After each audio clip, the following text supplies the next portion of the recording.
चेहरे नहीं इंसान पढ़े जाते हैं। दोस्तों, साथियों, मित्रों, चेहरे नहीं इंसान पढ़े जाते हैं, मजहब नहीं ईमान पढ़े जाते हैं। एक हिंदुस्तान ही ऐसा देश है जहां गीता पुराण एक साथ पढ़े जाते हैं। अनिल कुमार जिंदाबाद, जिंदाबाद, जिंदाबाद।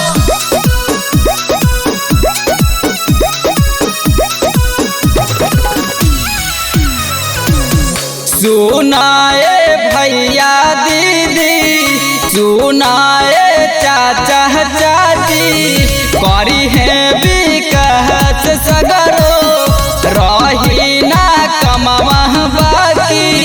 परदान पैया राउर अपना बुलावे के पावे, अनिल कुमार के अब की जितावे के बावे, अभी जई बनावे के बावे।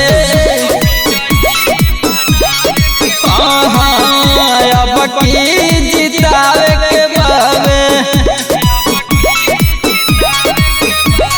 अनिल कुमार जिंदाबाद, जिंदाबाद, जिंदाबाद। सनी मौर्य जिंदाबाद, जिंदाबाद, जिंदाबाद।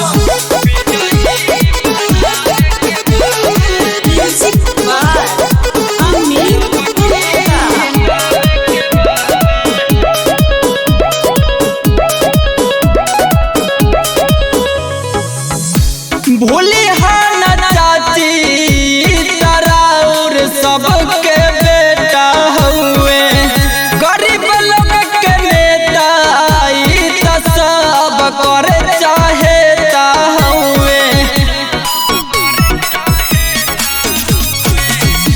भूली हन चाची तराउर सबके बेटा हुए, गरीब लोग के नेता सब कर चाहेता हुए।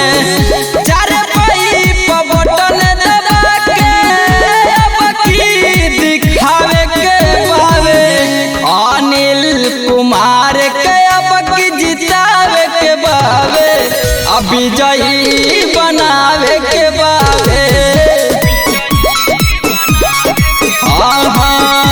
अब की जितावे के बावे।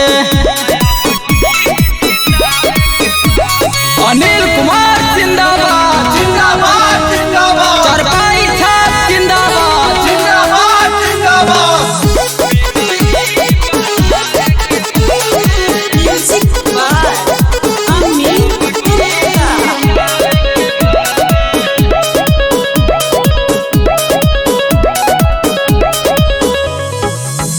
गरीबवन के शान हउए सच्चाई नसान हो, भूली हन चाचा कहे छोटू आजाद हो।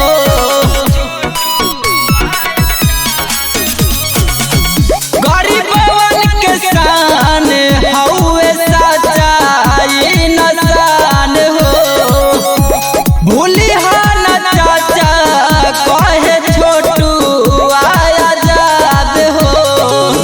पंचायत समिति से अब की के जितावे के पावे, चार पाइप बटन दबावे के बावे, इनके